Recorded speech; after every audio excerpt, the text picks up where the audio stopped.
எழுதிய நற்செய்தியிலிருந்து வாசகம். இயேசுவின் பிறப்பு.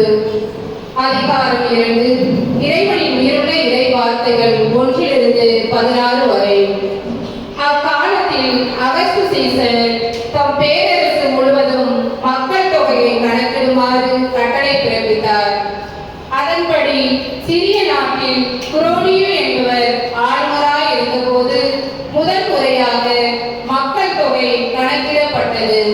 தம் பெயரை தீர்வு செய்ய அனைவரும் அவரவர் ஊருக்கு சென்றனர்.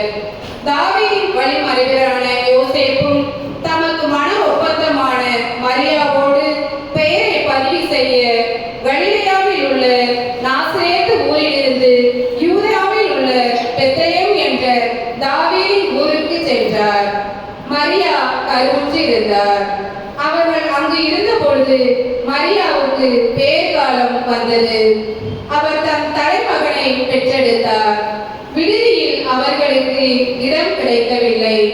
எனவே பிள்ளையை துணிகளில் பொதிந்து தீவன தொட்டியில் கிடத்தினார்.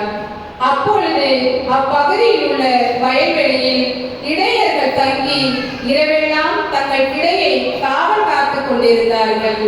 திடீரென்று ஆண்டவருடைய தூதர் அவர்கள் முன் வந்து நின்றபோது ஆண்டவரின் மாட்சி அவர்களை சுற்றி ஒளிர்ந்தது. மிகுந்த அச்சம் அவர்களை ஆட்கொண்டது. வானதூதர் அவர்களிடம், அஞ்சாதீர்கள், இதோ எல்லா மக்களுக்கும் பெரும் மகிழ்ச்சியூட்டும் நற்செய்தியை உங்களுக்கு அறிவிக்கிறேன்.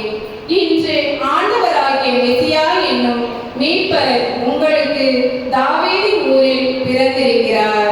குழந்தையை துணிகளில் சுற்றி தீவன தொட்டியில் கிடத்தி இருப்பதை காண்பீர்கள். இதுவே உங்களுக்கு அடையாளம் என்றார்.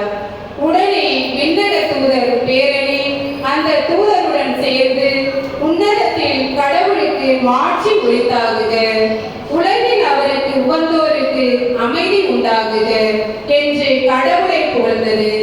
வானதூதர் அவர்களை விட்டு விண்ணகம் சென்ற பின் இடையர்கள் ஒருவரை ஒருவர் நோக்கி, வாருங்கள், நாம் பெத்லெகேமுக்கு போய் ஆண்டவர் நமக்கு அறிவித்திருக்கிற இந்த நிகழ்ச்சியை பார்ப்போம் என்று சொல்லிக்கொண்டு விரைந்து சென்று